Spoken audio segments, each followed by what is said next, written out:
Salut la famille, j'espère que vous allez bien.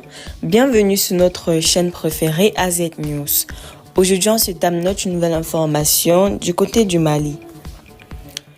Depuis le coup d'État du 18 août 2020, marquant la fin du régime de Feu Boubacar Keïta, homme pouvoir transition pris place aux commandes. Les principes instigateurs de cette opération, les 5 colonels. Et depuis ce jour, les remarquables événements n'ont pas manqué. En effet, moins d'une année après l'épisode du 18 août, une autre manœuvre, pas si différente mais toutefois singulière, fut enclenchée, mettant un terme à la gestion du pays par Bandao. On décida habilement d'appeler cela rectification de la transition. Comme si l'homme déchu perpétuait des pratiques contre lesquelles les Maliens étaient descendus dans les rues et que nécessairement une intervention censée redresser la marche et la trajectoire s'imposait.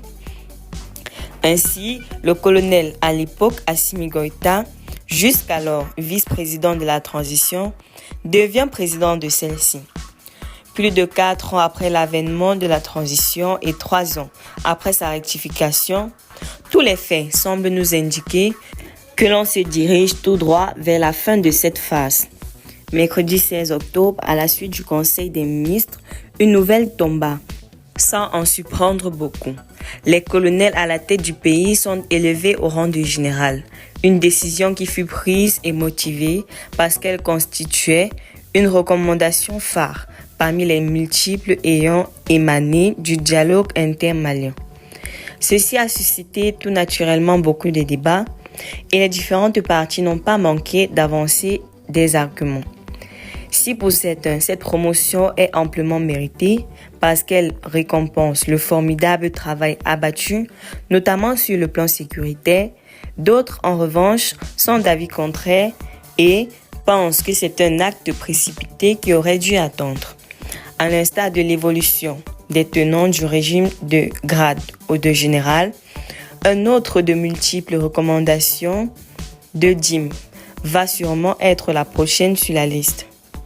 Il semble que l'annonce de la candidature du président Goïta, désormais général, pour la prochaine élection présidentielle va être la suite logique des choses. Et s'il y a manifestement une éventuelle candidature de ce dernier, il y aura potentiellement et tout naturellement des élections. Chose qui a toujours suscité des débats parce que c'est une hypothèse très plausible et qui ne manquera pas de susciter davantage une fois l'annonce faite.